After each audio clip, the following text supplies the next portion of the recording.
Everybody just finished off at Goodison Park, just done my match reports, finished speaking to David Moyes. Only one really real place to start, I think, at the end of that, and that's the penalty decision in the last minute of the game. Can't really understand why that's overturned. I've got to be honest. Looks like there's 2 fouls on Ashley Young, not one. And even if you go on the line that Ruben Amorim went, where it's soft, couldn't even said it wasn't a penalty. It was best he could come up with was that it was a soft one. Even on those lines, like, it's very difficult to see why that would warrant VAR sending Andrew Madley back to the monitor of him then overturning his originally call. I think it's more than a 50-50. I think it's a penalty to Everton, and I agree with David Moyes there and pretty much everybody else who seems to be giving their opinion on it, that Everton really unfortunate not to get an opportunity to win that game. It is disappointing. It's a double disappointment really. One, because you end up on that low note, on that controversy, and two, because Everton come away with a point when really they should have won this game. They were comfortably the better side.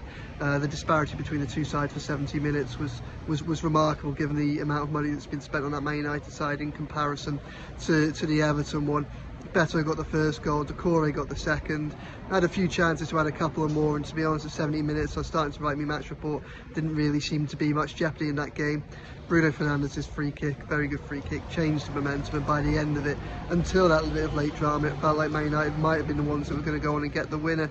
So, maybe a good point gained, but in a bad way to gain it really, with having conceded the momentum and the lead that they did have, and then not getting that penalty, which I think should have been a penalty right at the very end. But still, positives to take. Look, this is a side that really is still struggling with injuries, isn't it? Abdoulaye Doucouré came back, but he was the only return so far. So Jesper Lundstrom went off with illness in the second half, and despite that, the way they played so aggressively, so assertively, I have to say, I thought they were comfortably the better side. If they'd have ended up this week or this weekend 4 points clear of Man United, then I think that few people could have argued with that when you see what was going on the pitch.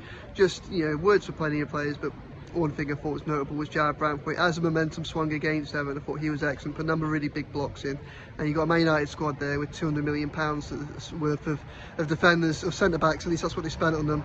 There's a player there I think bought for £1 million, he's so much better than anything that they've got.